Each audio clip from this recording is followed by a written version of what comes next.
বন্ধুরা কেউ আছে কি না বুঝতে পারছি না।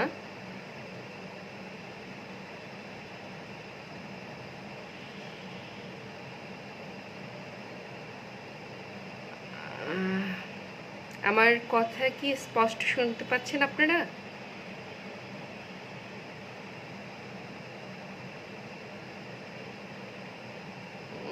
আসলে প্রথমত জানাটা খুব জরুরি। আমি বন্ধু এসোসিও লিটারি গ্রুপের সবাইকে আমার ভালোবাসা এবং নমস্কার জানাচ্ছি।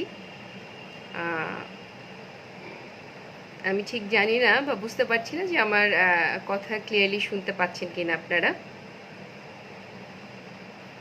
শতদুল আচার্য দাদা, হ্যাঁ শোনা যাচ্ছে। থ্যাংক ইউ দাদা। আসলে আমার একটু আসতে বোধহয় 2-4 মিনিট দেরি হয়ে গেল, এই জন্য শুরুতেই ক্ষমা চেয়ে নিচ্ছি। আমার পরিচয়টা বোধহয় আগে একটু দেয়া প্রয়োজন, কারণ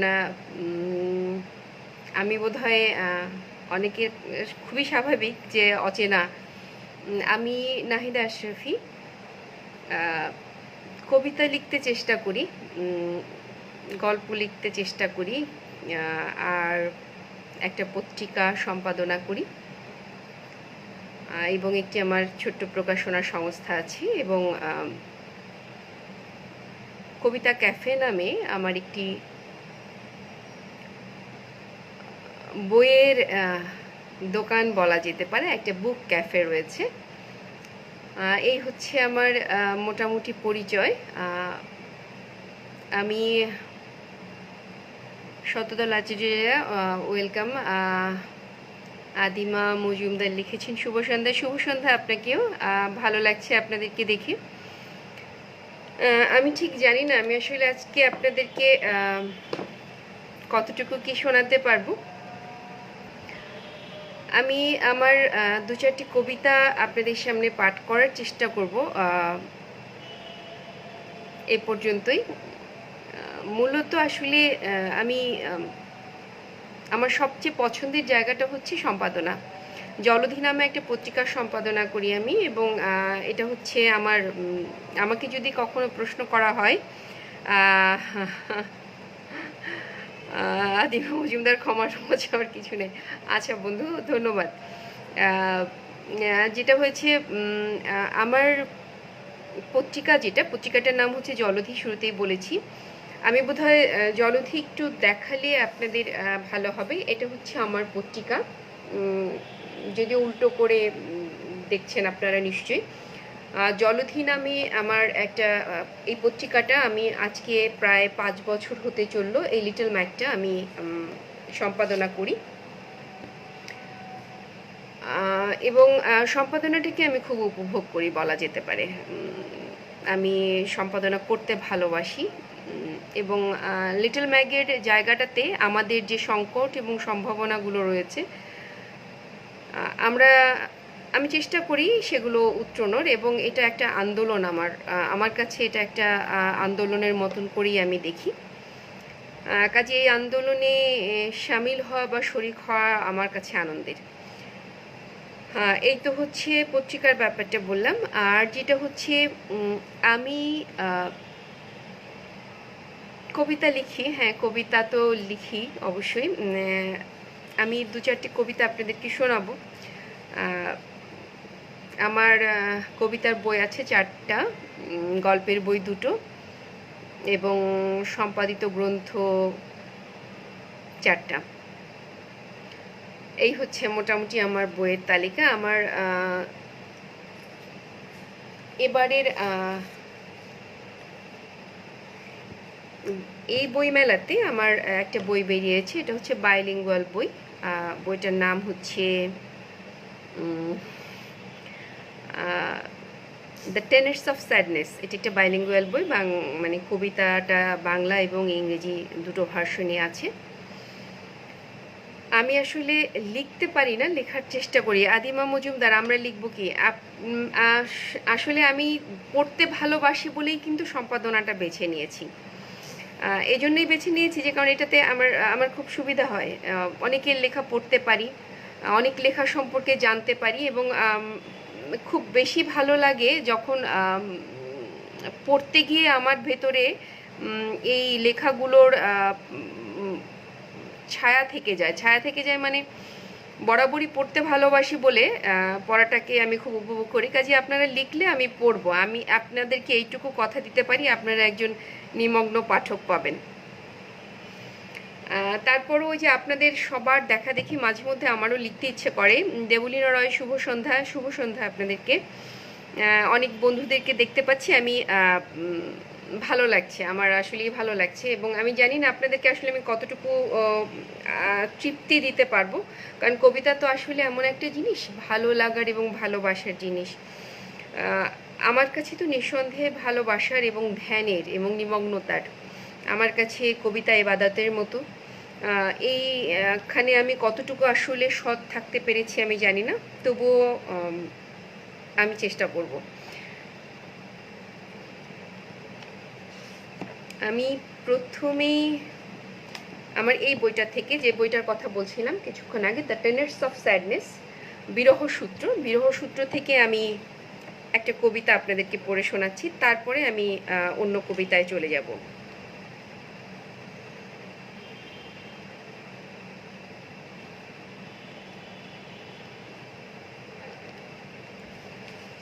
আমার প্রথম কবিতার নাম ভালোবাসা ও কিছু নয়। ভালোবাসা ও কিছু নয়। গভীর রাতে ঘুম ভেঙে গেলে অকারণেই শিশুটির মায়া ভরা মুখের দিকে তাকিয়ে থাকো তুমি। এ যেন এক সুখের বড়া ভয়। ভালোবাসা ও কিছু নয়। ঝুম বর্ষায় অফিসগামী স্বামীটির ছাতা লুকিয়ে রাখো, নাস্তার টেবিলে ঠোঁটের কোণ মুছে দিতে দিতে বলো, উফ, কবে যে ঠিকঠাক খেতে শিখবে। যদিও ওই ঠোঁটে কিছুই থাকে না লেগে, থাকে শুধু বিমুগ্ধ প্রণয়। ভালোবাসা ও কিছু নয়। বারংবার হাত পোড়াও, লবণ চাখো, প্রিয় মানুষের তৃপ্তি ভরা মুখের মানচিত্রে খুঁজে নাও অনন্ত সবুজ সময়। ভালোবাসা ও কিচ্ছু নয়। ও শুধু ডানুর কৌটোয় 2, 5, 10 করে জমে ওঠা খুচরো স্নেহ, মায়া আর আচমকা জেগে ওঠা অনন্ত বিস্ময়। ভালোবাসা ও কিছু নয়। মাঝবয়সী দুপুরের গলায় অকারণ ঘণ্টি বাঁধো, ঘুম মাখা চোখের পাতায় অপেক্ষার জল ছিটাও। উত্তরের জানালা থেকে রাস্তা দেখা যায়, তুমি ঠিক জানো বেলা 3টে ওর কলেজ ছুটি হয়। ভালোবাসা ও সত্যিই কিছু নয়। শরৎ সন্ধ্যায় আকাশ মাটিতে বুনে দিলে মেঘের বিরহ শুরু হয়। জলের আঁচল তবু অনুবাদ করে চলে অভিমানী চোখের অনুনয়। ভালোবাসা ও কিছুই নয়। ধন্যবাদ। এটা ছিল ভালোবাসা ও কিছু নয়। অনেক ধন্যবাদ জয়শ্রী ভট্টাচার্য, অপূর্ব, অনেক ধন্যবাদ আপনাকে। শতদলাচার্য দাদা বলছেন অপূর্ব শব্দোচ্চারণ, ধন্যবাদ। আমি সজীব বৌদ্ধ আছেন, দেখতে পাচ্ছি, শুভ সন্ধ্যা। আপনারা অনেকে আছেন, এটা মানে খুব ভালো লাগছে আমার, যে আমার মতো একদম অপরিচিত একজন মানুষের কথা শোনার জন্য এত মানুষ রয়েছেন। যে কথা বলছিলাম, যে কবিতা আমার কাছে একটা স্নিগ্ধ প্রজাপতির নাম, তো আমি জানি না সেই প্রজাপতিটাকে আমি আসলে কতটুকু ধরতে পারি বা কতটুকু নিজের মতন করে আত্মস্থ করতে পারি। আর প্রজাপতিও তো ডানা ঝাপটানো ব্যাপার, এক জায়গায় কখনো স্থির হয়ে বসে না। কাজে সব কবিতায় আসলে তাকে ধরাও বোধহয় যায় না। দেবলীনা রয়, খুব ভালো লাগছে, শব্দ উচ্চারণ দারুণ, অনেক ধন্যবাদ দেবলীনা। আমি জানি না কতটুকু দারুণ, আপনাদের জন্য চেষ্টা করছি। আমার দ্বিতীয় কবিতার নাম দিয়েছি অবহেলা। অবহেলা নামে এক উই পোকা আছে, হৃদয় যে নিপুণ ভাবে কুড়ে খেয়ে যায়। অবহেলা নামেই এক উইপোকা আছে, হৃদয়ে যে নিপুণ ভাবে কুড়ে খেয়ে যায়। বাহানার বৃক্ষ জুড়ে বিরহের ফুল, ভালোবাসা পড়ে থাকে গাছের তলায়। আমি তো কোকিল নই, কাকের স্বভাব, ঠোঁটে নিয়ে বেঁচে আছি রোজকার ঘৃণা। পরিণয় মধু নিয়ে দূরে উড়ে গেলে, গুছিয়ে রাখি ফের তোমার আঙিনা। এটা হচ্ছে নাম দিয়েছি অবহেলা। এটা আমার একটা সিরিজ চলছে, এই সিরিজের কবিতা। আমি বেশ কিছু সিরিজ থেকে আজকে আপনাদের কবিতা শোনাতে চেষ্টা করব।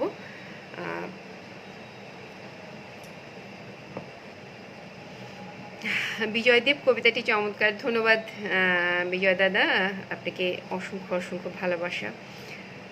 আপনারা শুনছেন, এই জন্যে ভালো লাগছে। আমি এরপরে আমার আরেকটা সিরিজ থেকে আপনাদেরকে একটা কবিতা শোনাতে চাই। এটা হচ্ছে বিরহ সূত্র, একটা সিরিজ চলছে। এই সিরিজে আমি বেশ কিছু লেখা লিখেছি এবং এই সিরিজ নামেই বইটা আসবে। যদিও এই বইটা যেটা আমার হাতে আছে বিরহ সূত্র, এর মধ্যে মাত্র কয়েকটা আছে সিরিজের, কিন্তু বাকি সিরিজটা পুরোপুরি পরবর্তীতে আসছে। এই সিরিজ থেকে আমি আপনাদের ৩ নম্বর কবিতাটা শোনাচ্ছি। বিরহ সূত্র ৩। তোর শহরে বৃষ্টি অথই নাচে, এ তল্লাটি বুকের জমিন ফাটে। একবারও কি জানতে ইচ্ছে করে রাতগুলো তার কেমন করে কাটে। কথার আগুন স্বপ্ন পোড়ায় রোজ, দিনগুলো তো বড্ড এলেবেলে। এদো গলির সরু আকাশ পথে সহসা কি চাঁদের দেখা মেলে। এটা বিরহ সূত্র ৩ থেকে।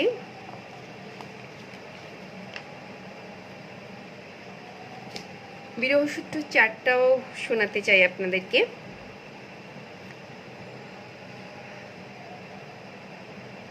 তপ্ত মাটিতে মুখোশের কত রং, তপ্ত মাটিতে মুখোশের কত রং। গলিত শহর পোড়ায় কত না ভুই, মুখোশ মানুষ দুঃখ দেবার আগে নিজেই নিজের বেদনার বীজরুই। একদিনই দেখো আমিও তোমার মতো হয়ে যাব ঠিক মুখোশের কারবারি। একদিনই দেখো আমিও তোমার মতো হয়ে যাব ঠিক মুখোশের কারবারি।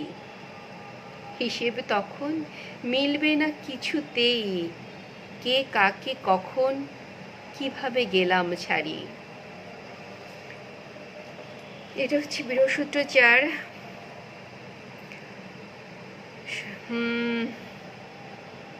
অবহেলা উইপেকা করে করে খায়, ভালোবাসা দুর্ধর্ষ লিখেছেন। অনেক অনেক ধন্যবাদ সঞ্জীব দা।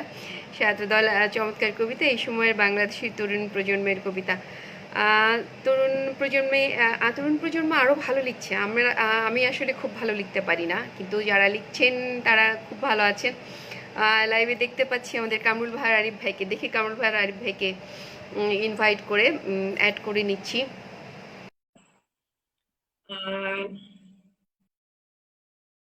জয়শ্রী ভট্টাচার্য, অসাধারণ উপস্থাপনা, খুব ভালো লাগছে। আপনাকে অনেক অনেক ধন্যবাদ জয়শ্রী। যা বলছিলাম, বাংলাদেশের নতুন প্রজন্ম আসলে অসাধারণ লিখছে। আমি নতুন প্রজন্ম নিয়ে মূলত কাজ করি, যেহেতু কবিতায় বা গল্পে সম্পাদনার একটা মানে বিষয় থাকে, এবং এই সম্পাদনা করতে আমি খুব ভালোবাসি। তো এই জন্য নতুন প্রজন্মের লেখার সাথে আমি খুব বেশি পরিচিত, এবং তাদের লেখাগুলো বিভিন্ন মাত্রা এবং মানে বহুমাত্রিক, খুব ভালো লাগে। দেবলীনা রায়, খুব ভালো লাগছে কবিতাগুলো। অনেক অনেক ধন্যবাদ দেবলীনা। আমি চেষ্টা করছি আপনাদেরকে কিছু কিছু কবিতা শোনাতে, আসলে ভালো কতটা পারবো আমি ঠিক জানি না, তারপরে চেষ্টা করছি। আচ্ছা, ভালোবাসার শস্যদানার মতো একটা কবিতা সিরিজ আমার। কামরুল ভাই আরিফ ভাই, বেশ বেশ অনেক ধন্যবাদ। আরিফ ভাইকে দেখে ভালো লাগছে। শিখা রয়, শুভ সন্ধ্যা। শুভ সন্ধ্যা আপনাকেও। আচ্ছা, ভালোবাসা শস্যদানার মতো যে ভাবে লেখা আমার কবিতা, এবং এই কবিতাগুলো বরাবরই 1 2 3 4 এভাবে এই ফরম্যাটে যায়। প্রতিটা চারটা কবিতা, প্রতিটা কবিতা 1 লাইন করে বেড়ে যায়। তার মানে প্রথম কবিতা 1 লাইন, দ্বিতীয় কবিতা 2 লাইন, তারপরের কবিতা 3 লাইন, এভাবে আর কি। তো ভালোবাসা শস্যদানার মতো এই সিরিজ থেকে আমি আপনাদেরকে একটা কবিতা শোনাচ্ছি। 1 নাম্বার কবিতা, এটা 1 লাইনেরই কবিতা। ইদানিং দ্বিধা শুয়ে থাকে আমাদের বিছানা জুড়ে। এটা হচ্ছে প্রথম কবিতা। দ্বিতীয় কবিতা হচ্ছে 2 লাইনের। ভুলগুলো নক্ষত্রের মতো ফুটে আছে জলের ওপারে।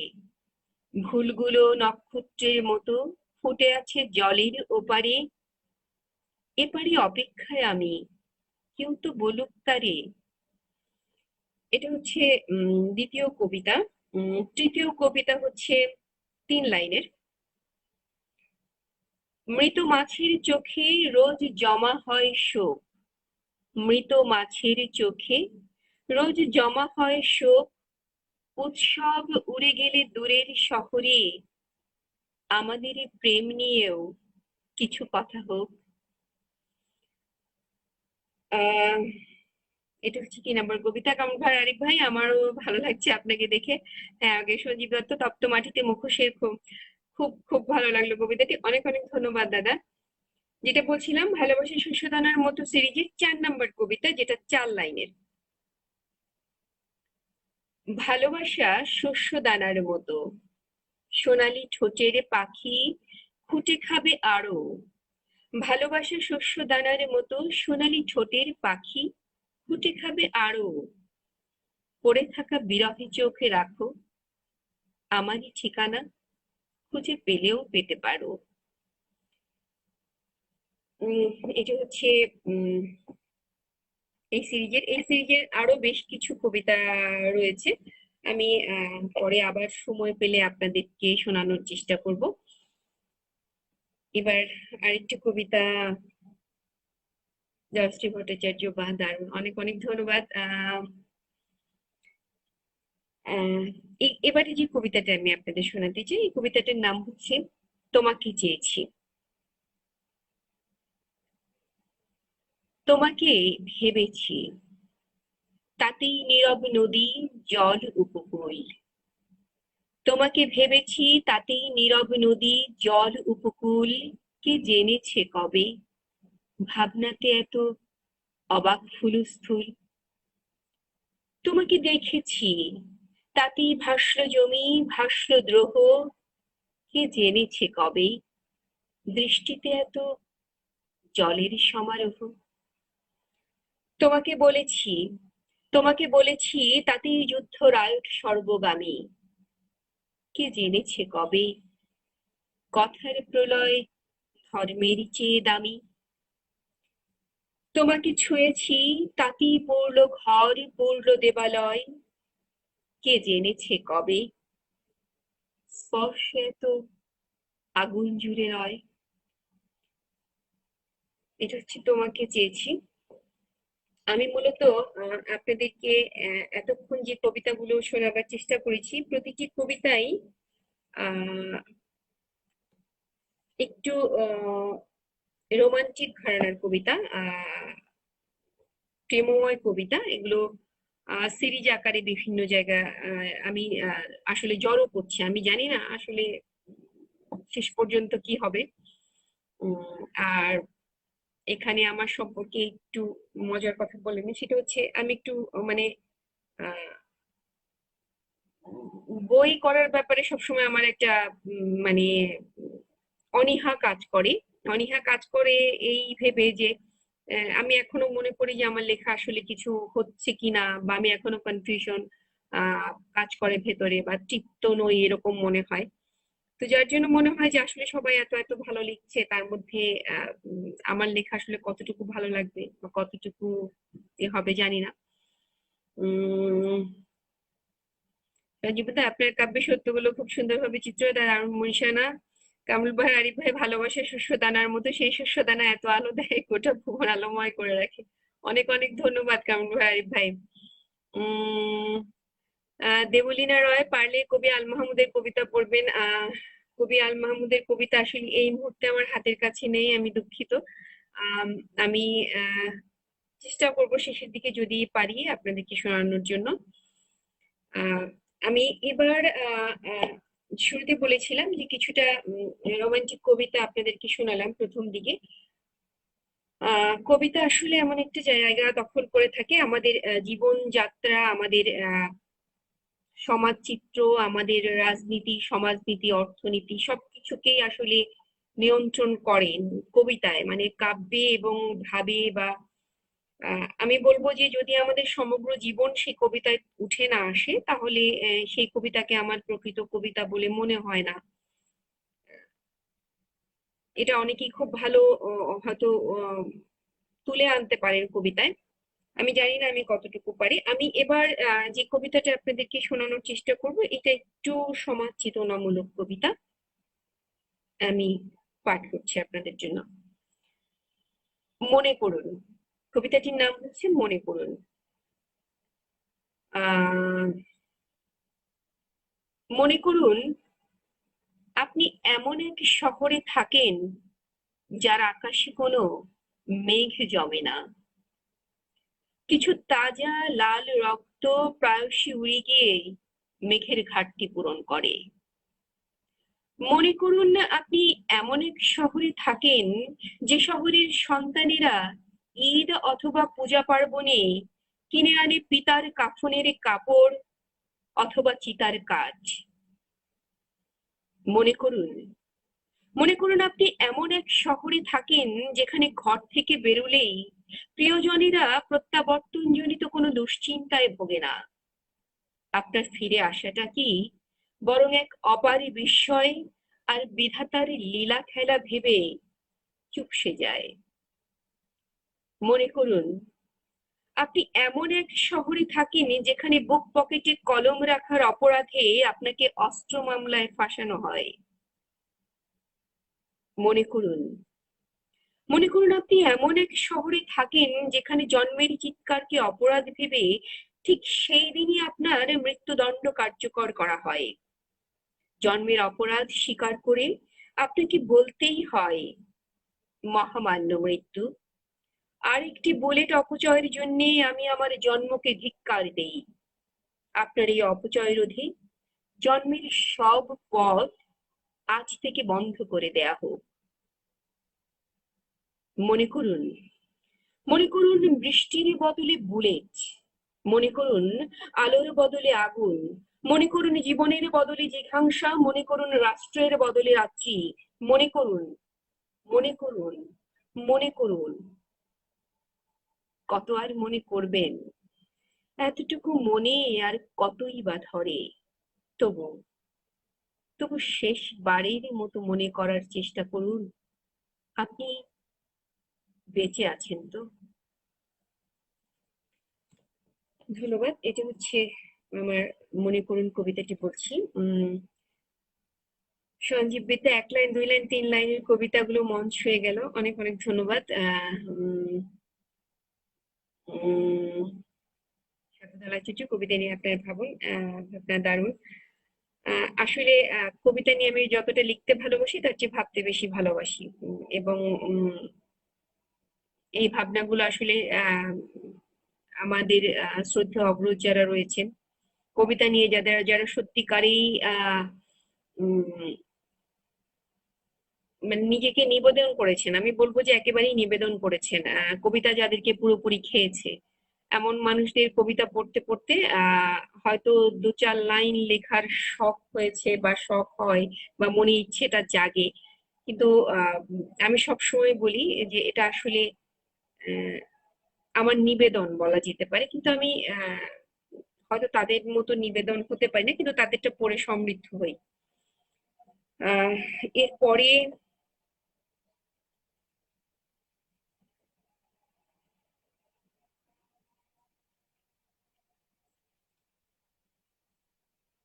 আমি যে কবিতাটা আপনাদেরকে পড়ে শোনাতে চাইছি, সেই কবিতাটার আগে একটু বলে নেওয়া ভালো। সেটা হচ্ছে, আমাদের এই মাসটা আগস্ট মাস, এবং এটা আমাদের জন্য একটা শোকের মাস। আমরা এই মাসে হারিয়েছি আমাদের জাতির পিতাকে, আমাদের অবিসংবাদিত নেতা বঙ্গবন্ধু শেখ মুজিবুর রহমানকে। এই শোকের মাসকে আমরা শক্তিতে রূপান্তরিত করতে চাই, এবং তার দেখানো পথ বা মতে আমরা চলতে ভালোবাসি। আমি মনে করুন ভালো কবিতা, কারণ ধন্যবাদ দেবলীনা রয়, বন্ধু নাহিদা, বন্ধুদের মন ছুঁয়ে গেলেন। অনেক অনেক ধন্যবাদ দেবলীনা, এখানেই আমি সার্থক। আমি যদি আপনাদের এতটুকু ভালো লাগা উপহার দিতে পারি, এটা আমার জন্য অনেক আনন্দের এবং তৃপ্তির। অন্তত এখান থেকে ফিরে যাবার মুহূর্তে এই তৃপ্তিটুকু নিয়ে ফিরে যাব, যে আমি অন্তত কিছু ভালো বন্ধুদের অন্তত কিছুটা ভালো সময় উপহার দিতে পেরেছি। যে কথা বলছিলাম, আমরা এই মাসটা, এই শোকের এই মাসটা আমরা উদযাপন করি একেবারেই, কি বলবো, আমি আমি আসলে কখনো এই শোকটাকে যেদিন থেকে বুঝতে শিখেছি, সেদিন যে আমাদের তার দেখানো পথ এবং মতে, যেটা আমি বললাম শুরুতেই, জাতির পিতার পথ এবং মতে আমাদের চলার চেষ্টা করা উচিত। এবং তিনি যে আহ বাংলাদেশ আমাদের উপহার দিয়ে গেছেন, আহ সেই স্বাধীন ভূখণ্ডে দাঁড়িয়ে আজ আমি কবিতা পড়তে পারছি, নিজের মতন করে লিখতে পারছি, স্বাধীনভাবে একটি গণতান্ত্রিক রাষ্ট্র তিনি উপহার দিয়েছেন। সেই রাষ্ট্রকে ধরে রাখার দায়ভার এখন আমাদের কাঁধে। তো তাকে নিবেদন করে আমি একটি কবিতা পড়বো। এ মাসে আমি সচরাচর যখনই কোনো প্রোগ্রামে অংশগ্রহণ করি না কেন, এবং মাসের 1 তারিখ থেকে 30 তারিখ অব্দি আমাদের আমরা নিরবধি তার জন্য কবিতা পাঠের আয়োজন এবং আলোচনার আয়োজন এবং বিভিন্ন রকম আয়োজন করে থাকি। আর এই বছরটা মুজিব বর্ষ, আপনারা অনেকেই জানেন। আমি সজীব বন্দা, মনে করুন কবিতাটির শেষোক্ত বাক্যটি অসাধারণ, সাহসী কলম। অনেক অনেক ধন্যবাদ দাদা। তপন রায় বর্মন, ভালো অনুষ্ঠান, ভালো কিছু শুনতে পাচ্ছি। আমি আমি খুব আনন্দিত এবং আপ্লুত এবং সম্মানিত বোধ করছি। যে কথা বলছিলাম, বঙ্গবন্ধু শেখ মুজিবুর রহমান আমাদের জাতির পিতা, তাকে নিবেদন করে আমার এবারের কবিতাটি। কোথায় নেই তুমি। গতকাল এক জনাকীর্ণ সভায় তোমার চশমা আর ঘড়ি সাক্ষী দিয়েছে তুমি বেঁচে আছো। এক রক্তমাখা পাঞ্জাবি আর এক বৃদ্ধ চারমিনার পাইপ অতি কষ্টে নিজেদের হাজির করেছিল গণমানুষের আদালতে, কাঁপা কাঁপা। অথচ কি দৃঢ় কণ্ঠে ওরাও বলেছে তুমি মৃত নও। দিল্লি থেকে বেনাপোলগামী ট্রেনের কামরা, তোমায় আচম্বিতে চিনে ফেলা সেই সাহসী যুবক, সবাই সবাই সাক্ষী দিয়েছে তুমি বেঁচে আছো।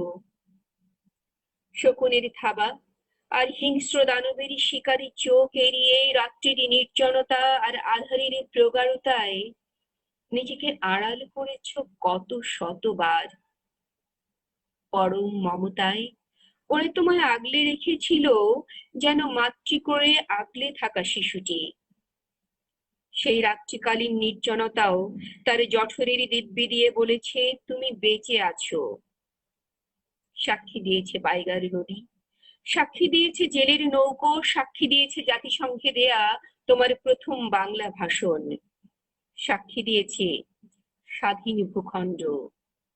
তুমি ওদের ঘিরেই আছো।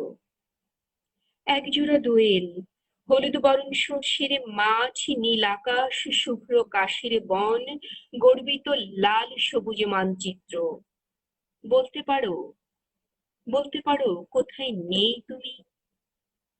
সোহরাওয়ার্দী উদ্যানে, প্রদীপ্ত ভাষণে, উজ্জীবিত তারুণ্যে, বিপ্লবীর কণ্ঠে, কবির কবিতায় কি আশ্চর্য রকম ভাবে মিশে আছো। তোমার মনে আছে নির্যাতিত, লাঞ্ছিত প্রতিটি মেয়ের বাবা হতে চেয়েছিলে তুমি। আজ কান পেতে শোনো, এই বাংলার প্রতিটি ঘরে প্রতিজন মা তার সন্তানের নাম রেখেছে তোমার নামে। এবার তুমিই বলো হে বঙ্গ সন্তান, কোথায় নেই তুমি, কোথায় নেই তুমি? হ্যাঁ,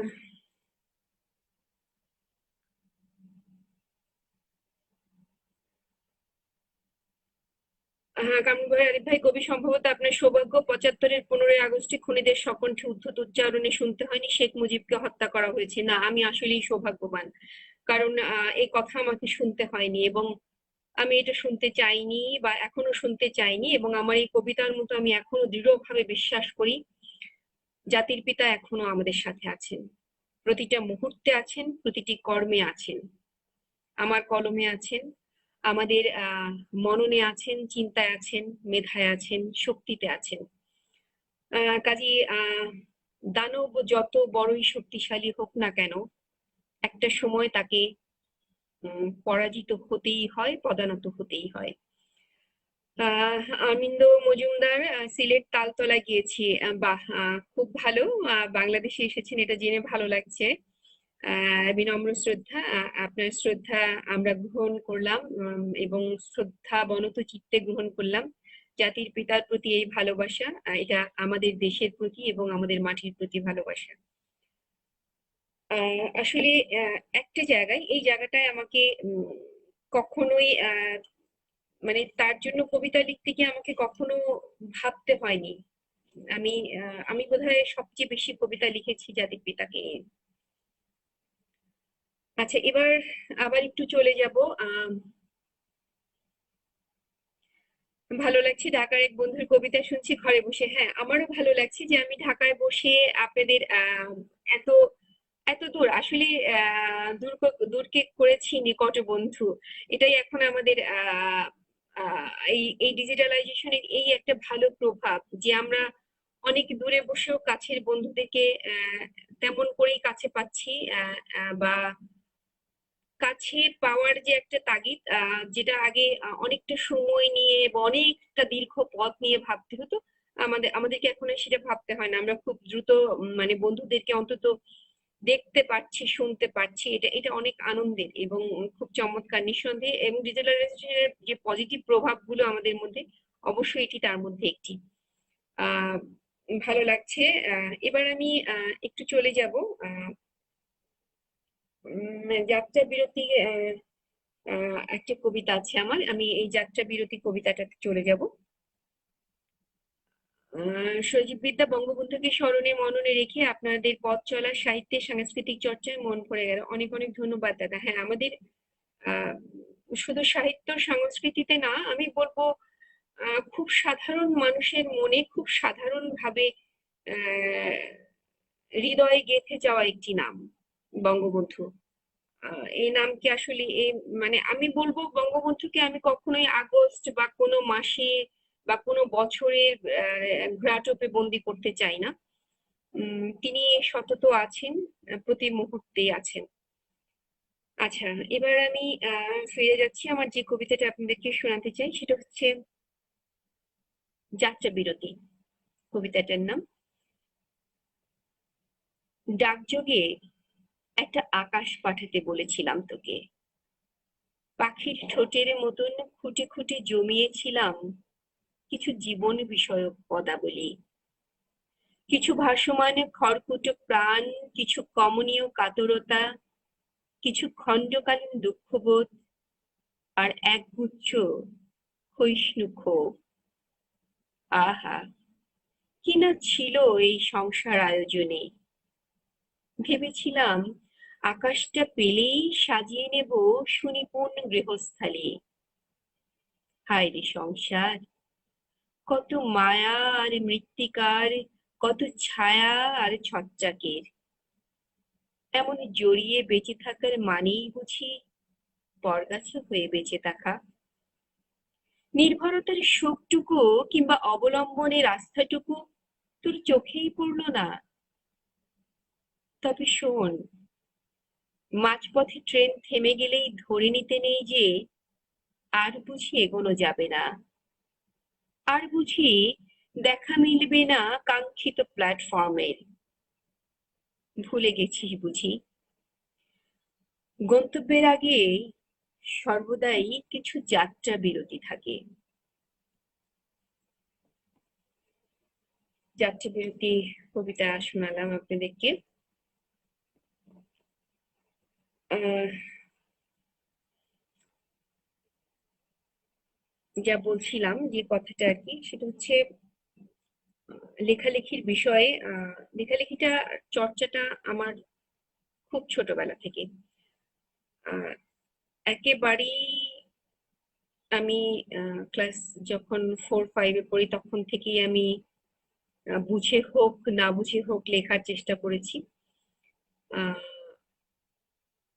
দীর্ঘ সময় এই পথ চলায় আহ লেখাটাকে আমি কখনোই আমার বোঝা মনে হয়নি, বরং আমার কাছে মনে হয়েছে আমার নিঃশ্বাস নেবার জায়গা। আমাদের কবিতার ভান্ডার মূলত এতই সমৃদ্ধ, বাংলা কবিতার ভান্ডার। আমি যদি বিশ্ব সাহিত্যের দিকে চোখ দিই তাহলে বলবো যে বাংলা সাহিত্যে কবিতার অবস্থানটা এতই শক্তিশালী এবং এতটাই নমনীয়, কমনীয় এবং সেই সাথে সমৃদ্ধ। এই জন্য যে আমাদের বাংলা কবিতাগুলোকে আসলে আমাদের ছড়িয়ে দেবার একটা দায়বোধ রয়েছে। আহ বিশ্বব্যাপী ছড়িয়ে দেবার একটা দায় আমরা অবশ্যই নিতে পারি। কারণ আমরা যখন দেখি বিশ্ব সাহিত্য থেকে অনুবাদ হয়ে বিভিন্ন কবিতাগুলো বাংলা সাহিত্যে চলে এসছে, ঠিক তেমনি ভাবে বাংলা সাহিত্যের এই কবিতাগুলো অনুদিত হয়ে আরো বেশি বেশি বোধহয় বিশ্ব সাহিত্যে গেলে বিশ্ব সাহিত্যের অবস্থানটা, বাংলা কবিতার অবস্থানটা আরো বেশি শক্তিশালী হতো। আমরা আমি বলবো যে এই জায়গাটায় আমরা এখনো অতটা আসলে শক্তিশালী হয়ে উঠতে পারিনি। আহ, আমাদের আরো বোধহয় এই জায়গাটায় চর্চা করা প্রয়োজন। আহ বাংলাদেশের তরুণ প্রজন্মের কবিতা কত উজ্জ্বল বোঝা যাচ্ছে শুনে অনেক ধন্যবাদ দাদা। আহ উম, বাংলা কবিতা, বাংলাদেশের কবিতা চর্চার ক্ষেত্রে আমি বলবো নিঃসন্দেহে, এটা আমি খুব মানে গর্বের সঙ্গে বলছি যে বাংলা কবিতা চর্চার ক্ষেত্রে বাংলাদেশ অবশ্যই একটা নিঃসন্দেহে এবং ভালো অবস্থান তৈরি করে নিয়েছে। এবং শুধু শুধু ভালো অবস্থান না, আমি বলবো যেটা খুব সত্যি করে যেটা বলতে গেলে এখন বাংলা ভাষার চর্চাটা মূলত আমাদের আসলে বাংলাদেশে যেভাবে হয় বা যেভাবে চর্চাটা গড়ে উঠছে বা উঠেছে ইতোমধ্যেই, এই চর্চাটা বরং সে তুলনায় পশ্চিমবঙ্গে অনেকটাই কমে গেছে। মানে আমার মাঝে মধ্যে খুব দুঃখ লাগে, আমি যখন কলকাতাতে যাই সেখানে একটা বারোয়ারি ভাষা এবং বহুমুখী ভাষা, হিন্দি, ইংরেজি, বাংলা, বাংলাটা এত কিছুর চাপে পড়ে সেখানে খুব দুঃখজনক পরিস্থিতিতে আছে। এটা এটা দেখতে আমার আসলে খুব কষ্ট হয়। কিন্তু তারপরও কিছু মানুষ অনবরত চেষ্টা করে যাচ্ছে বাংলা ভাষাকে রক্ষার জন্য বা বাংলা ভাষার জন্য। এটা আনন্দের। আহ অনেকটা সময় আপনাদের সঙ্গে কাটতে গেছে। আহ আমি এবার আপনাদের যে কবিতাগুলো শোনাতে যাচ্ছি, এটা ঠিক আহ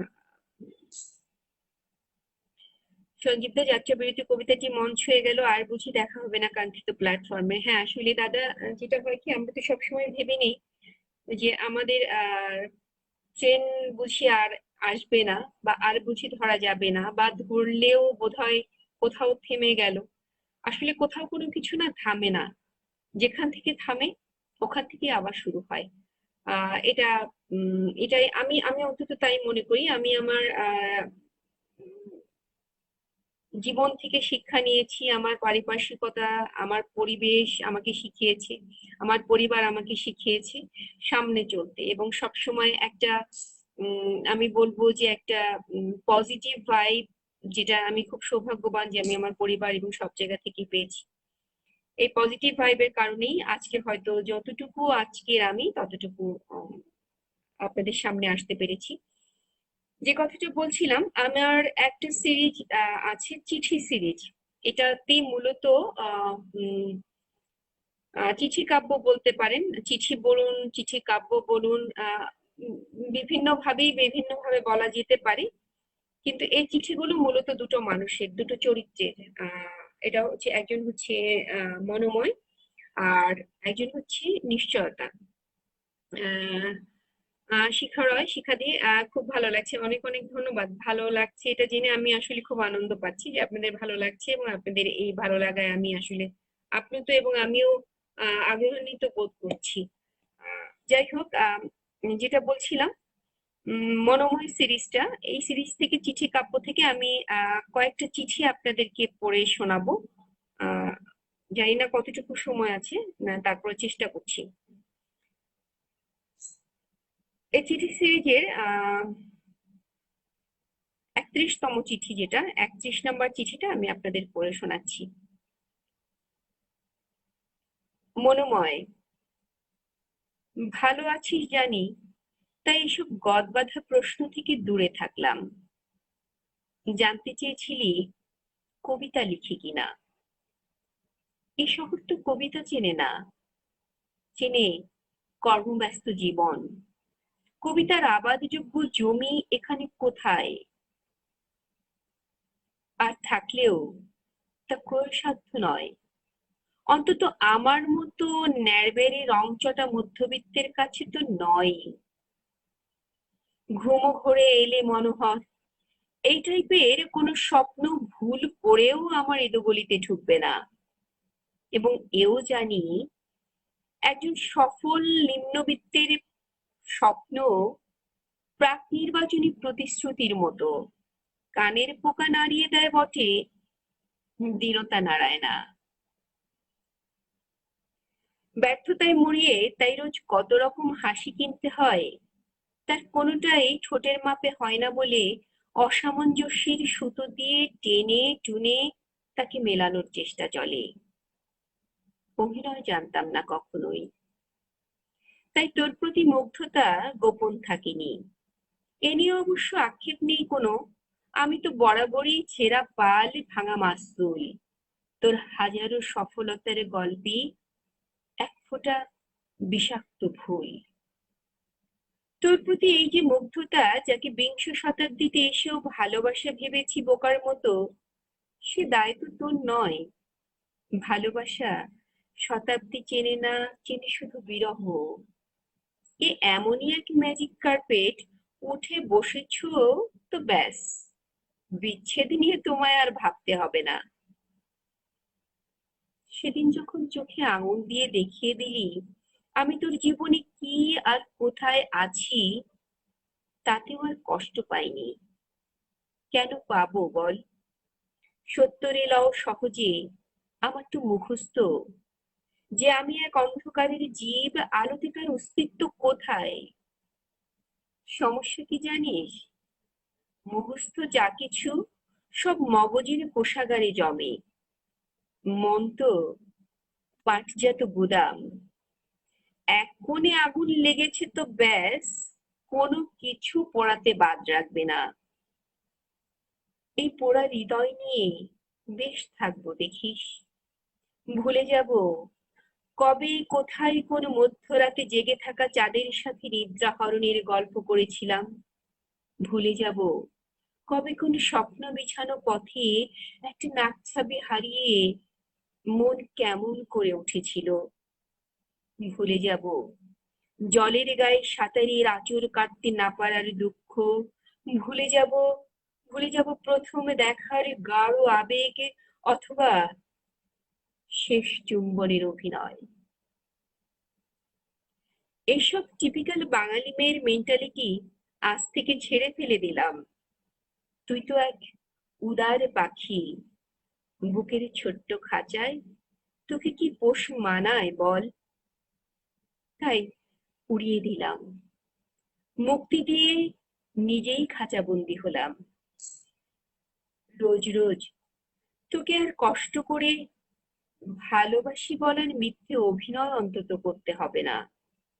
ইতি, তোর নিশ্চয়তা। এটা ছিল চিঠি সিরিজের আমার 31তম চিঠি।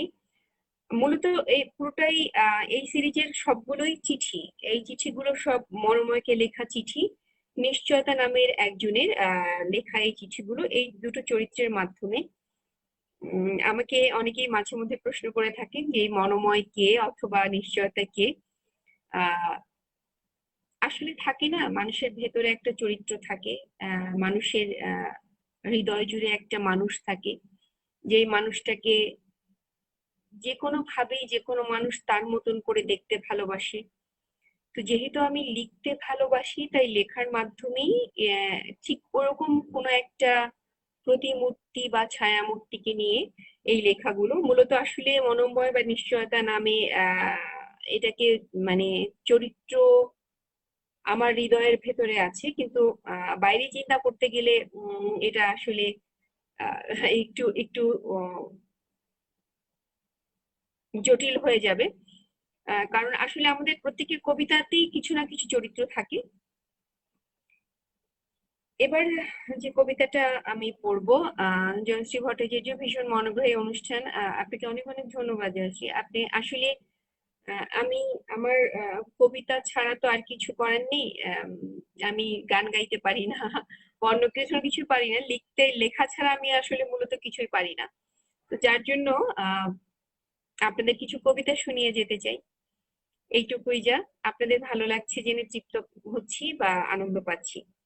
যেটা বলছিলাম, আমার এবারের কবিতা উম অর্থনীতি বনাম কুরুশ কাটার ফুল।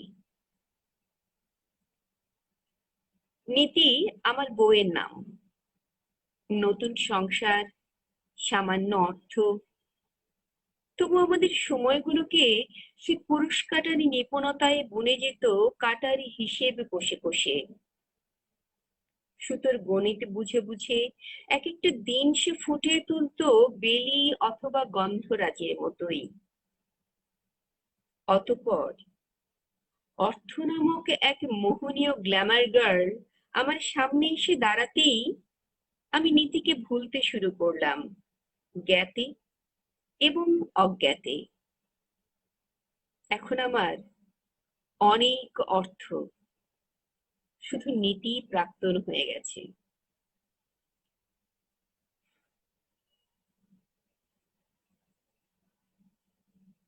এটা ছিল অর্থনীতি বনাম কুরুশ কাটার ফুল। আহ হাদিয়া মজুমদার, চমৎকার কবিতা পাঠ এবং কথা, অনেক অনেক ধন্যবাদ।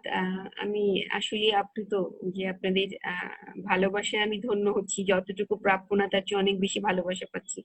এটা অনেক অনেক বেশি আনন্দের।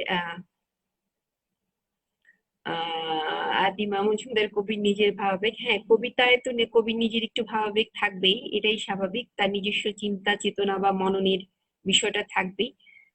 তবে মূলত লেখাগুলোতে যে চরিত্র বা যে সময় বা যে সংকট বা যে সম্ভাবনাকে তুলে ধরা হয়, এটা আসলে একটা সামগ্রিক ব্যাপার। আচ্ছা, যেমন এখন আমি যে কবিতাটা আপনাদের শোনাবো, এটা হচ্ছে আমাদের মধ্যবিত্তের সংকট। আমরা যারা মধ্যবিত্ত, আহ মধ্যবিত্তের সংকট কিন্তু আজীবন থাকে। এই মধ্যবিত্তের সংকটের মধ্যেও একটা জিনিস কিন্তু আমাদের পরিপূর্ণভাবে থাকে, সেটা হচ্ছে মুখের হাসিটুকু। মানে এই হাসিটুকু না আমরা কোনো কিছুতেই মুছে দিতে চাই না বা মুছে ফেলতে চাই না। আদিবা মজুমদার, একটা গল্প শুনবো? আচ্ছা, একটা গল্প। উম আমি আচ্ছা, আমি চেষ্টা করছি, দেখছি একটা ছোট আহ, গল্প আপনাদের শোনাতে পারি কিনা। জয়শ্রী ভট্টাচার্য, আপনার কবিতাগুলো অসাধারণ, খুব ভালো লাগছে, অনেক অনেক ধন্যবাদ এবং আমি কৃতজ্ঞ বোধ করছি। আমি আপনাদের ভালো লাগছে এটা জেনে আমি সত্যি সত্যি প্রাণিত হচ্ছি, অনুপ্রাণিত হচ্ছি। আচ্ছা, এই কবিতাটা মুহাজির হোসেন চৌধুরী, কবিতার রহস্য তো এটাই, পাঠককে একটা থিমের মাধ্যমে ভাবুক করে তোলা। ধন্যবাদ নাহিদাকে, ধন্যবাদ আপনাকেও। আসলে কবিতা তো অধরা, এবং তাকে ছুঁয়ে দেবার একটা বাসনা নিয়েই আমরা কাজ করি। কতটা ছুঁতে পারি আসলে জানি না। ওই যে বললাম, প্রজাপতির পাখার মতো, অনেক বর্ণিল, অনেক স্বপ্নিল, কিন্তু ছুঁতে গেলেই উড়ে যায়। আচ্ছা, যেটা বলছিলাম, মধ্যবিত্তের সংকট নিয়ে যে কবিতাটা এখন আমি আপনাদের শোনাবো, কবিতাটার নাম হচ্ছে ছেঁড়া ফাটা ভালোবাসা।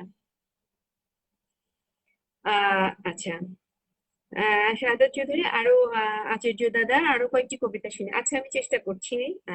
ছেঁড়া ফাটা ভালোবাসার কবিতাটা পড়ছি এখন। মধ্যবিত্তের শরীর জুড়ে হাহাকারের সুতোয় বোনা শার্ট অথবা শাড়ি।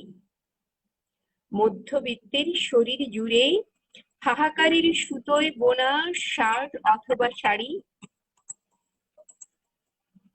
অভাবটাও স্বভাব মতেই মৃদু হেসে প্রশ্ন করে, ভায়া আছিস নাকি বাড়ি? টিউশন ফি, বাড়ি ভাড়া, গ্যাস বিদ্যুৎ জলের তারা, আরো হরেক বিল, মাসকাবারি অভাব যেন মাথার পরে উঠতে থাকা ক্ষুধার্ত গাঙচিল। সেলাই করা জীবনে মেনে কলুর বলদ ঘানি টেনে সান্ত্বনা পায় চিত্ত, হোক না সুখটা রিপু করা, লক্ষ দুঃখেও বলতে পারা আমরা মধ্যবিত্ত। মাসের শুরু হিসেবে দিয়ে মাসের মাঝে ঝিমাই নিয়ে দুঃখ বোধের রাশি সব ছাপিয়ে তবুও এই ছেঁড়া ফাটা জীবনটাকে অনেক ভালোবাসি। সব ছাপিয়ে তবুও এই ছেঁড়া ফাটা জীবনটাকেই অনেক ভালোবাসি। এটাই হচ্ছে আমাদের মধ্যবিত্ত, যে আমরা আসলে সবকিছুর পরেও এই ছেঁড়া ফাটা জীবনটাকে ভালোবাসতে চাই এবং ভালোবাসি। সজীব দাদা, বাংলাদেশ, পশ্চিমবঙ্গ, আসামের বিশেষ করে বরাক উপত্যকায় বিস্ময়করভাবে বাংলা সাহিত্য চর্চা বেড়ে চলেছে। এতে অন্তর্জালের ভূমিকা ঐতিহাসিক। ইদানিং কাব্যচর্যায় একটা প্রতিযোগিতার আবহ তৈরি হয়েছে, যা খুবই আশাব্যঞ্জক। এতে সমৃদ্ধ হচ্ছে বঙ্গ সাহিত্য। একদম ঠিক বলেছেন দাদা। আমি তো এই প্রতিযোগিতাকে সবসময় খুবই খুবই পজিটিভলি দেখি। এই জন্যই পজিটিভলি দেখি, একটা জিনিস আমরা ভুলে যাই। আমরা অনেক সময় দেখি ফেসবুক বা সোশ্যাল মিডিয়া নিয়ে মানুষ বিভিন্ন রকম কথাবার্তা বলে, বা ফেসবুকের কবিতা নিয়ে অনেক রকম মন্তব্য বা নেগেটিভ মন্তব্য আসে। কিন্তু আমার কাছে কি মনে হয় জানেন, আমার কাছে একটা জিনিস মনে হয়, কেউ একজন লেখার চেষ্টা করছে, এই জিনিসটাই তো সবচেয়ে আনন্দের। যখন লেখা শুরু করে, শুরুতেই একটা মানুষ একেবারে সে মানে বিশাল কিছু কবিতা লিখে ফেলবে বা ভালো কিছু লিখে ফেলবে, এটা আশা করি ঠিক না। কিন্তু তাকে সাহিত্য চর্চায় উৎসাহিত করা উচিত, এবং এক্ষেত্রে অন্তর্জালের একটা নিঃসন্দেহে বড় ধরনের ভূমিকা রয়েছে। এবং আমি এটাকে খুব ভালোভাবে দেখছি। যেমন ধর, আজকে আমার এই কবিতাগুলো আপনার এই এই অন্তর্জালের মাধ্যমে আপনাদের কাছে পৌঁছতে পারছে, বা আপনাদের কবিতাগুলো আমার কাছে আসতে পারছে। এখানে এই যে বললাম, সম্পাদনার এই জায়গাটাতে একটু এসে বলতে হয় যে আমি বিগত কয়েকদিন ধরে বিশ্ব সাহিত্যের বিভিন্ন কবিতা নিয়ে কাজ করছি আমার অনলাইনের জন্য। সেখানে চেন্নাই থেকে, আসাম থেকে, দিল্লি থেকে, এবং বোম্বে থেকে, তারপরে পুনে থেকে, আমি খুব অবাক হয়ে লক্ষ্য করলাম যে এত এত, এবং মালয়েশিয়া, তারপরে আমি খুব অবাক হয়েছি যে নেপালে একজন বাংলা ভাষার কবি আছেন। এটা এটা এটা আমি জেনে এতটা আনন্দিত হয়েছি। এবং আমি এই কাব্যচর্চাগুলো আহ, কে আমি সবসময় খুব খুব আনন্দের সাথে গ্রহণ করছি। এবং এই যে এতগুলো জায়গা থেকে এতগুলো কবিতাকে আমি জড়ো করতে পারছি কেন, এটা খুব সহজতর হয়ে গেছে এই ডিজিটালাইজেশনের প্রভাবেই তো। তো এই প্রভাবটাকে আমরা কেন অস্বীকার করব, বা এই প্রভাবের মাধ্যমে যে মানুষগুলো সাহিত্য চর্চা, শিল্প বোধের সাথে থাকতে চাইছে বা লিখতে চাইছে, সেই মানুষগুলোকে কেন বা আমরা ঠেলে দেব? আমরা বরং তাদেরকে সাদরে গ্রহণ করব, এবং গ্রহণ করার মাধ্যমেই তাদের মধ্য থেকে কেউ একজন হয়তো একদিন বিশ্বজয়ী কবি হয়ে উঠতে পারেন। এতে আশ্চর্য হবার কিছু নেই।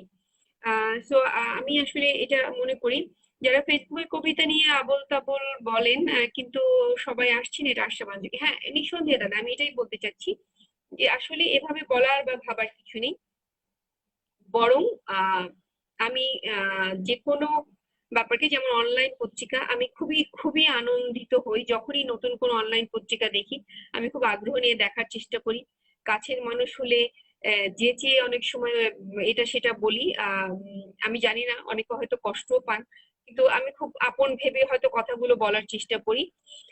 এই বিষয়গুলো রয়েছে। আহ, আমি আমার মতন করে আসলে এই জিনিসটাকে সবসময় খুব পজিটিভলি দেখার চেষ্টা করি। আহ যাই হোক, আদিবা, হ্যাঁ, চর্চা তো হচ্ছে, সেটাই আমার আমার কথা এটাই, চর্চা তো হচ্ছে, কেউ তো খারাপ কিছু করছে না, ভালো একটা কিছুর চর্চা হচ্ছে, বাংলা সাহিত্যের চর্চা হচ্ছে। আহ এটাকে খারাপ ভাবে দেখার কিছু নেই। আচ্ছা, আমি এবার ছোট ছোট কয়েকটি কবিতা শোনাই আপনাদেরকে। উম উম, যে বিভিন্ন সিরিজের অন্তর্ভুক্ত কবিতা, যেমন এর আগে আপনাদেরকে শুনিয়েছিলাম আমার 1 2 3 4 লাইনের কবিতা। এটা ষষ্ঠ যে কবিতাটা সেটা ছিল 6 লাইনের। আমি এটা বলেছি যে প্রতিটা কবিতায় মানে 7 নাম্বার কবিতাটা 7 লাইনের, 8 নাম্বার কবিতাটা 8 লাইনের, এভাবে এসেছে সিরিজটা। তো ওই সিরিজটার একটা কবিতা যেটা মানে ষষ্ঠপদী কবিতা, আমি এই কবিতাটা আপনাদেরকে শোনাতে চেষ্টা করছি। আনমনে সেই চোখের পাতা, আলগা তেরাজ চিঠির খাতা, সব তো আছে আগের মতো, বুক পকেটে আগলি নূপুর, জানিয়ে গেল একটা দুপুর, স্মৃতির খামে কান্না কত। এটা ছিল ষষ্ঠপদী কবিতা। আচ্ছা, এবার এটা 5 নাম্বার যে কবিতাটা, 5 লাইনের, সেই কবিতাটা শোনাই আপনাদেরকে। সন্ধে হলেই মনে হতো দরজা ধরে দাঁড়িয়ে আছে রাত, সন্ধে হলেই মনে হতো দরজা ধরে দাঁড়িয়ে আছে রাত, দ্বিধান্বিত পায়ের পাতায় আলতা নূপুর, বিষণ্ণ সংঘাত, মলিনী পাখারে নিত্য উড়ান, পাশ ফিরে শোয়ে অবহেলার গান, মলিন পাখার নিত্য উড়ান, পাশ ফিরে শোয়ে অবহেলার গান, আপন বাড়ি ইচ্ছে করি হারায় যখন নিজের কলতান। এটা ছিল 5 লাইনের পঞ্চম কবিতা। এ সময় ঢাকা কলকাতা শিলচর কবিতার একাকার হচ্ছে, এটা অবশ্য একটা ভালো দিক। আজকে আপনার কবিতা শুনে মন খুশ হয়ে গেল, অনেক অনেক ধন্যবাদ দাদা। আমারও ভালো লাগছে আপনাদের কবিতা শোনাতে পারছি, এই যে শিলচরে এত দূরে আমার কবিতা পৌঁছে যাচ্ছে। উম এটা আনন্দের। আদিবা মজুমদার, তোমার ইমেল দিও, নিশ্চয়ই আমি আমার ইমেল জানিয়ে দেবো। আচ্ছা, এবারে একটা ছোট্ট কবিতা পড়ি। এই কবিতার পরে আমার কাছে আমি চেষ্টা করব একটা ছোট্ট, খুব ছোট্ট অনুগল্পটা শোনানো যায় কিনা আপনাদেরকে।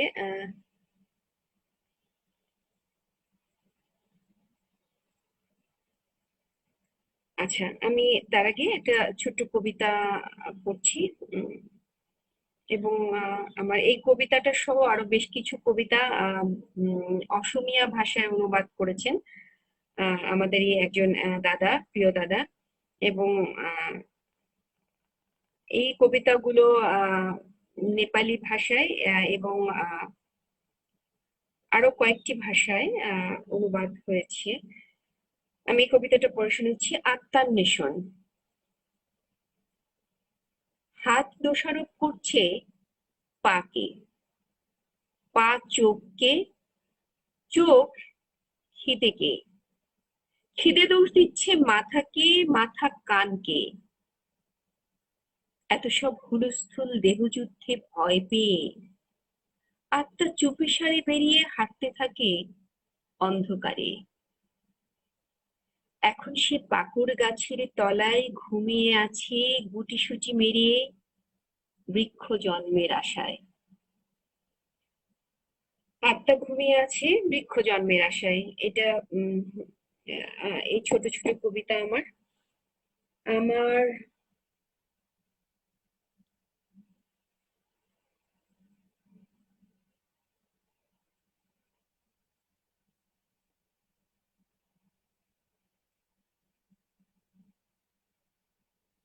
আচ্ছা, আমি আমার একটা ছোট্ট অনুগল্প আপনাদের গল্পের ব্যাপারে বলেছিলেন, আমি চেষ্টা করছি আমার ছোট্ট একটি অনুগল্প আপনাদের শোনানো যায় কিনা।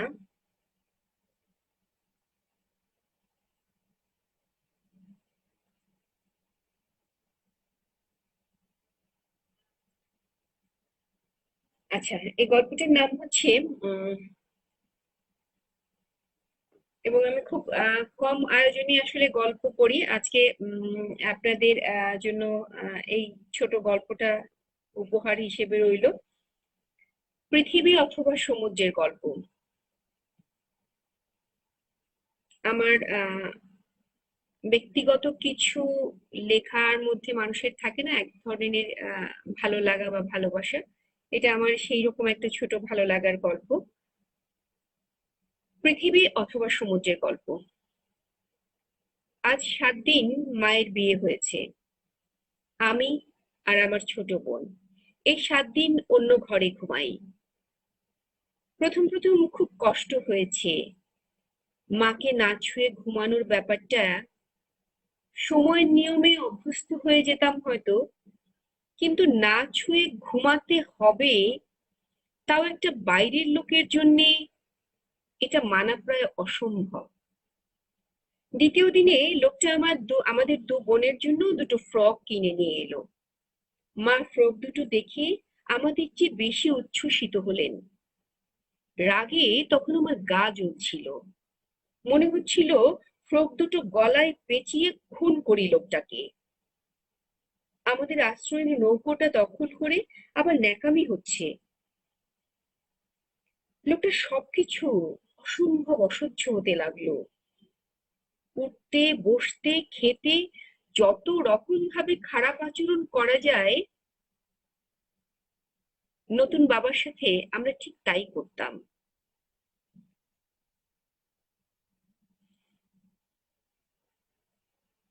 এর 30 বছর পরে,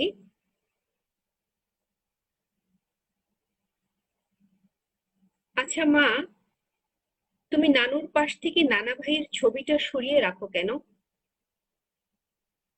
বেঁচে থাকতে লোকটাকে মায়ের পাশ থেকে সরাতে পারিনি, এখন ছবিটা সরিয়ে শান্তি পাই। তুই জানিস না, লোকটা আমার মা নামক আশ্রয়ের নৌকোটাকে ছিনিয়ে নিয়েছিল। ভুল বললে মা। মেয়ের দৃঢ় কণ্ঠে চমকে দাঁড়িয়ে যাই। কি বলতে চাইছিস? নৌকো কখনো শুকনো খটখটি জায়গায় চলতে দেখেছো মা? মা নামক গতিহীন নৌকার দিশাহীন যাত্রী ছিলে তোমরা দুই বোন। লোকটা তোমাদের আশ্রয়ের নৌকোর নিচে শান্ত সমুদ্র হয়ে বুক পেতে দিয়েছিল। তোমাদের নৌকা চলার গতি পেয়েছিল লোকটাকে পেয়ে। পৃথিবী সূর্যের চারিদিকে ঘুরে মানব জন্মের অস্তিত্ব ঠিক রাখে। পৃথিবীবাসী তার এই ঘূর্ণনটা টের পায় না। এই লোকটাও তেমনি নীরবে তোমাদের অস্তিত্ব ঠিক রেখেছে, তোমরা টের পাওনি। একটা নকল ঘৃণায় তোমরা এতটাই নিমগ্ন ছিলে যে নিজেরাই নিজেদের ঠকিয়েছো প্রতিদিন। অন্তত কিছুটা তো কৃতজ্ঞ হও বাবা নামক এই পৃথিবী অথবা সমুদ্রের প্রতি। স্থাণুর মতো দাঁড়িয়ে থেকে টের পাচ্ছি আমার পায়ের নিচ থেকে মাটি সরতে শুরু করে কখন যেন আস্তে আস্তে অনেকটা সরে গেছে। মাথার উপরে সূর্য, মধ্যকার বাতাস, আলো, সবকিছু তীব্র ঘৃণায় আমার দিকে তাকিয়ে আছে। কোথাও লুকোবার জায়গা নেই আমার। খুব অসহ্য লাগছে। নিজেকে নিজেকে একটা কুৎসিত খুনি মনে হচ্ছে এই মুহূর্তে। তীব্র সত্যের তাপ আমার আপাদমস্তক পুড়িয়ে দিচ্ছে। আজ নিজের মেয়ে আমাকে বুঝিয়ে দিল যে আমি যাকে সৎ বাবা ভেবে প্রতিনিয়ত ঘৃণা করেছি, সে আমাদের কাছে কত বড় সমুদ্র ছিল। পোড়া হৃদয়ে হাহাকার আর তৃষ্ণা নিয়ে আমি খুব করে চাইছি আমাদের সমুদ্র অথবা পৃথিবীর কাছে ফিরে যেতে। কেউ কি আছো আমাদের পৃথিবী বা সমুদ্রটা ফিরিয়ে দেবে? আহ এই হচ্ছে আমার একটা ছোট গল্প, পৃথিবী ও সমুদ্রের গল্প। উম আজ কিছু ভালো কবিতা শুনলাম, কবিতার মতো গল্প উজ্জ্বল দেখে। উজ্জ্বল কিনা জানি না দাদা, আমি আমার মতন করে লিখতে ভালোবাসি, এবং সেই লেখাটা কতটা উজ্জ্বল কতটা অনুজ্জ্বল এটা তো বিচারের বিষয় আসলেই আপনাদের, পাঠকের, আমার। এবং আমি পাঠককে সবসময় আমার আসলে প্রণম্য ভাবি, কারণ যিনি লেখক তিনি আসলে কখনোই বুঝতে পারেন না, বা বোঝা সম্ভবও হয় না অনেক সময়। পাঠকের ভালো লাগা বা ভালোবাসা থেকে, বা তাদের আলোচনা সমালোচনা পর্যালোচনা থেকে একজন লেখক নিজেকে শুধরে নিতে পারেন। কাজে আমি সব সময় আমার আলোচনা এবং সমালোচনাকে আমি মাথায় করে রাখি। জয়শ্রী ভট্টাচার্য, দারুণ লাগলো গল্পটি, অনেক অনেক ধন্যবাদ। আসলে আমরা সবসময় সৎ বাবা বা সৎ মাকে, উম কামরুল আরিফ ভাই আগে না বললে গল্পটাকেও কবিতাই ভাবতাম। আচ্ছা, আসলে অনুগল্পগুলো অনেকটা কবিতার ধাঁচই হয়। আমরা আসলে অনুগল্প বলতে উম, আহ, যেটাই করি সেটা হচ্ছে অনুগল্পের একটা কাব্য ভাব কিন্তু থেকেই যায়, এটা অস্বীকার করার কোনো উপায় থাকে না। যাই হোক, যেটা বলছিলাম, অনেকটা অনেকটা সময় আপনাদের সাথে ছিলাম, এবং অনেক ভালো লাগা নিয়ে ফিরে যেতে চাই, ভালোবাসা নিয়ে ফিরে যেতে চাই। এবং আপনাদের এই উৎসাহ এবং অনুপ্রেরণা আমি সাথে করে মাথায় করে রাখতে চাই, শুধু সাথে রাখতে চাই না। আমি জানি না আপনাদের কতটুকু আনন্দ দিতে পেরেছি, কিন্তু আমার আসলে সত্যি ভালো লেগেছে আজকের লাইভে এসে। আপনাদের অনেক অনেক অনেক কিপে অনেক অনেক ভালোবাসা, অসাধারণ গল্প, অনেক ধন্যবাদ। যেটা বলছিলাম যে সৎ বাবা বা সৎ মাকে আমরা সবসময় একটা অসৎ চরিত্রে দেখতে চাই, কিন্তু আসলে কি তাই? কখনোই তা নয়। অনেক সময় সৎ বাবা বা সৎ মায়ের আগে যে সৎ শব্দটা থাকে এটা আসলেই সৎ হয়ে ধরা দেয়। আহ যাই হোক, এগুলো সবই আমাদের জীবনের গল্প, আমাদের চারপাশের জীবন থেকেই নেওয়া গল্প, কবিতা, সবকিছুই। ভালো থাকবেন আপনারা, আপনাদের সবাইকে অনেক অনেক অনেক আহ ভালোবাসা। আজকে হৃদয় হৃদয়ের এই মেলবন্ধন অটুট থাকুক। প্রসেন চক্রবর্তী, দারুণ উপভোগ করেছি আপনার কবিতা আর গল্প। অনেক অনেক ধন্যবাদ। আমিও মানে ভীষণভাবে উপভোগ করেছি আপনাদের উপস্থিতি এবং আপনাদের এই অনুপ্রেরণা। সবাই ভালো থাকবেন। আবারও কোনো একটা সন্ধ্যায় কোনো এক সময় দেখা হয়ে যাবে। সে পর্যন্ত আমরা সবাই ভালো থাকি। শুভরাত্রি।